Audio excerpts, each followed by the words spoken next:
Este material didático é parte do conteúdo da disciplina Iniciação à Pesquisa Científica 2, da Faculdade de Medicina da UFMG.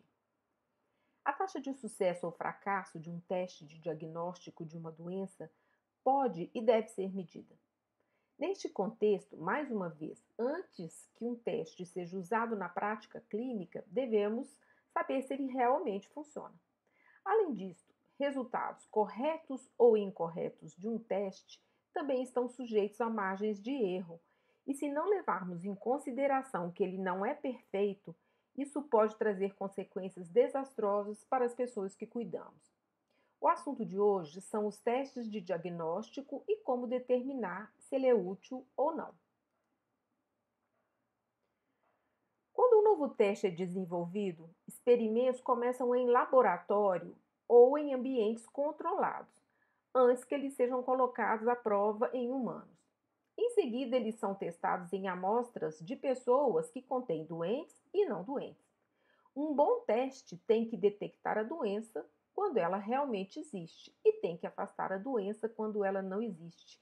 Para isso, nós precisamos do método científico, da bioestatística e dos princípios da teoria das probabilidades. O caminho a ser percorrido por um teste de diagnóstico é longo. Para ele ser considerado útil, deve vencer uma série de requisitos bem rigorosos, como a reprodutibilidade, a acurácia, a factibilidade. E, finalmente, precisamos saber se eles afetam as decisões clínicas, como ele se comporta no cenário real. Além disso, questões ligadas ao custo, à aceitabilidade do teste e até a eventos adversos em alguns testes são métricas importantes a serem avaliadas. Aqui nesse quadro foram sistematizadas as perguntas de pesquisa a serem respondidas para avaliar a utilidade de um teste. Podemos verificar que, para todas as perguntas, há uma estatística. Assim, a estatística é utilizada em todas as etapas. Mas na aula de hoje, vamos dar apenas o primeiro passo para falar sobre testes de diagnóstico e vamos avaliar algumas das medidas de acurácia de um teste. Então, vamos entender primeiro o que é acurácia. Acurácia é a propriedade de um teste discriminar a condição alvo, o doente, geralmente, do não afetado, saudável ou não doente.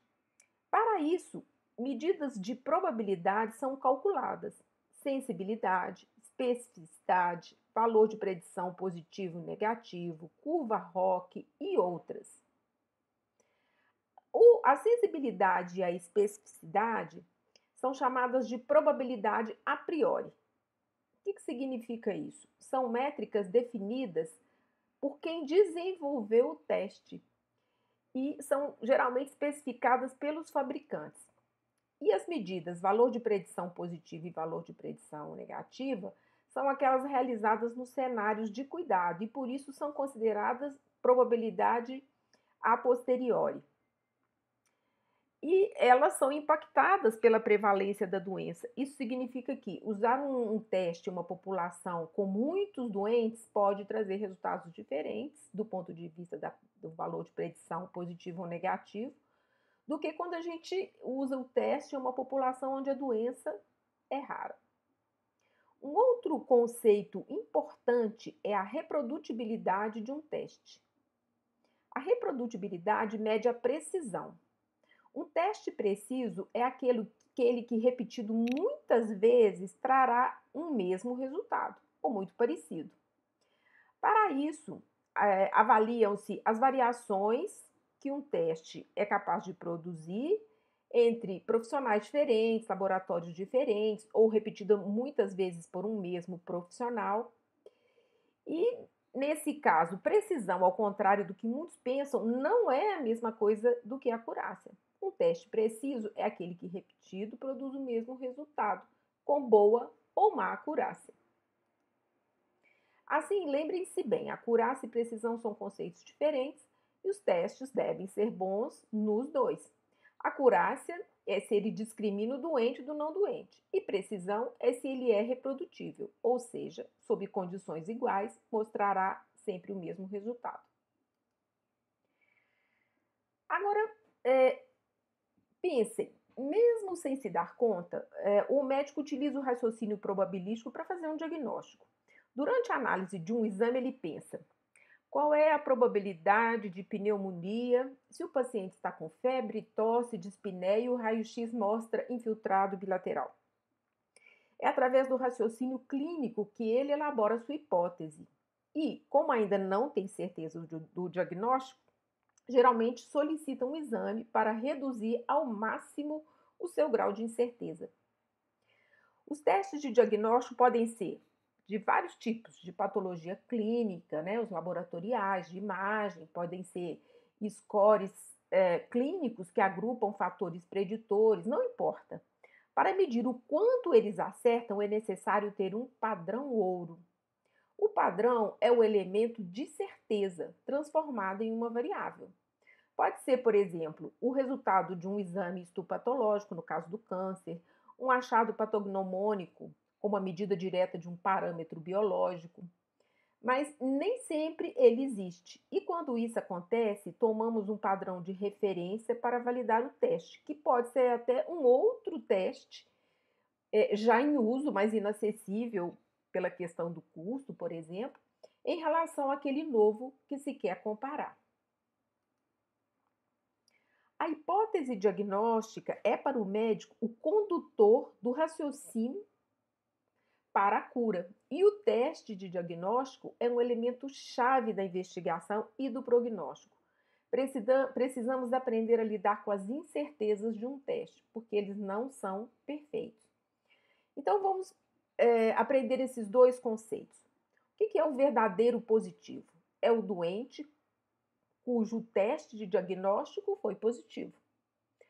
E agora a sensibilidade. A sensibilidade de um teste é a proporção de verdadeiros positivos entre os doentes. Já o verdadeiro negativo é o não doente, cujo teste foi negativo. A especificidade de um teste é a proporção de verdadeiros negativos entre os não doentes. Cientes, então, de que há falso positivo, falso negativo também, em uma tabela 2 por 2 fica mais fácil entender o raciocínio matemático das probabilidades para se calcular a sensibilidade e a especificidade. Tudo começa com um bom padrão ouro ou de referência, porque na primeira coluna é preciso saber aqueles que realmente estão doentes, e na coluna, aqueles que não estão doentes. Portanto, essa é uma variável categórica dicotômica. Na linha ficam o preditor, ou seja, o teste com suas duas possibilidades de resposta: o teste positivo e o teste negativo. Na casela A está o verdadeiro positivo, ou seja, aquele que realmente possui a doença e que foi detectado pelo teste. A sensibilidade, então, é calculada dividindo-se A, o verdadeiro positivo, pelo total de doentes. O que ela representa? Ela representa a probabilidade de um teste dar positivo na presença da doença. Assim, a sensibilidade avalia a capacidade do teste em detectar a doença. Na casela D está o verdadeiro negativo, ou seja, aquele não doente cujo teste foi negativo. A especificidade representa a probabilidade, então, de um teste dar negativo na ausência da doença. Assim, ela avalia a capacidade do teste afastar a doença quando, de fato, a doença não existe. Então, é calculado por D dividido por B mais D. As duas probabilidades, sensibilidade e especificidade, são igualmente importantes, porque tanto diagnosticar a doença quanto afastar uma doença são passos críticos para se encontrar aquilo que realmente acomete um paciente. Agora, olhamos então para a casela B e D, que são as falhas do teste. falso positivo e falso negativo. Para concluir a análise dessa tabela 2 por 2, vamos nos colocar agora na visão de um médico que acaba de ver um resultado de um teste de uma pessoa com suspeita de doença sob seus cuidados e naquele momento ele ainda não tem certeza do diagnóstico. A probabilidade de doença quando o teste veio positivo é chamada de valor de predição positiva e é calculada com o número de verdadeiros positivos dividido pelo total de testes positivos.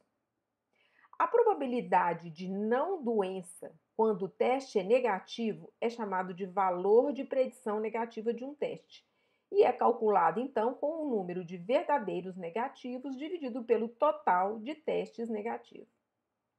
Os valores de predição positiva e negativa são probabilidades a posteriori. São influenciadas pela prevalência da doença, detalhes que não veremos aqui, mas que vocês terão oportunidade de rever na epidemiologia. Agora vamos ver este exemplo. Um estudo com 200 pacientes de uma área endêmica para a doença de Chagas avaliou um novo teste ELISA para diagnóstico. O padrão ouro para a doença foi um conjunto de testes já em uso combinados com a pesquisa direta do parasita. Vamos agora, então, calcular a acurácia desse novo teste com base em dados obtidos em uma amostra de 200 voluntários. Nessa tabela 2 por 2, os dados são distribuídos de forma que nos deparamos com 4 probabilidades de cruzamento, uma vez que na linha está o resultado do teste, positivo e negativo, e na coluna, aqueles que são realmente doentes e os que não são doentes. Agora, tente fazer os cálculos de sensibilidade, especificidade, valor de predição positivo e negativo, e veja se os valores são coincidentes com os meus.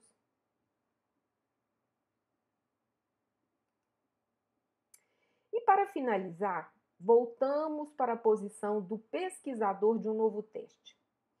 Só que a proposta aqui é analisar o resultado do teste quando ele não é uma variável categórica dicotômica, teste positivo, teste negativo, e sim uma variável numérica. O desafio é encontrar o valor do teste que melhor discrimina o doente do não doente.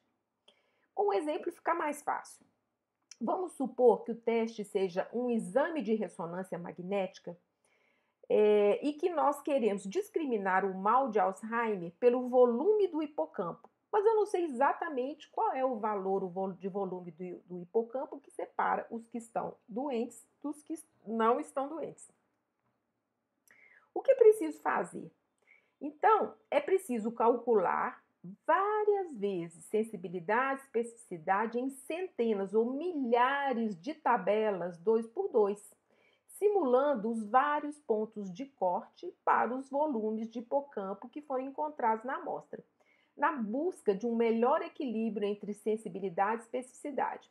Por exemplo, se queremos detectar todos os doentes, mesmo que muitos não doentes de fato sejam saudáveis, mas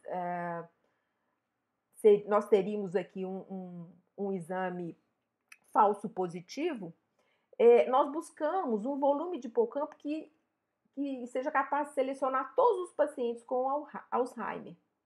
Os softwares, eles fazem esses cálculos e eles colocam o resultado nesse gráfico chamado curva ROC. No eixo X está o valor do falso positivo e no eixo Y do verdadeiro positivo, e cada ponto dessa serrinha é uma tabela 2 por 2 que gerou então esse conjunto de possibilidades para os vários pontos de corte do valor de volume de hipocampo. A área debaixo dessa curva ROC corresponde à acurácia do teste. Um teste perfeito, 100% sensível e 100% específico, vai ter uma área de 100%. É aquele teste que não existe. Um teste inútil terá uma área de 50% ou menor, marcada por essa linha pontilhada que separa a área do não acaso do acaso. Essa área de 50% corresponde à probabilidade de cara ou coroa, ou seja, ou eu uso o teste ou eu jogo uma moeda para cima, o resultado vai ser o mesmo. O teste é inútil. Com essa curva, então, nós podemos obter o melhor ponto de corte que separa um teste do doente, do não doente, né, de forma a obter o equilíbrio entre sensibilidade e especificidade, onde é que está o ponto que eu vou dizer para cá é positivo e para lá é negativo. E nós podemos ainda avaliar a área sobre a curva e podemos testar a hipótese de que essa área é igual a 50%. Então, nesse caso, a hipótese nula sob a curva ROC tem o H0, área sob a curva, igual a 50%.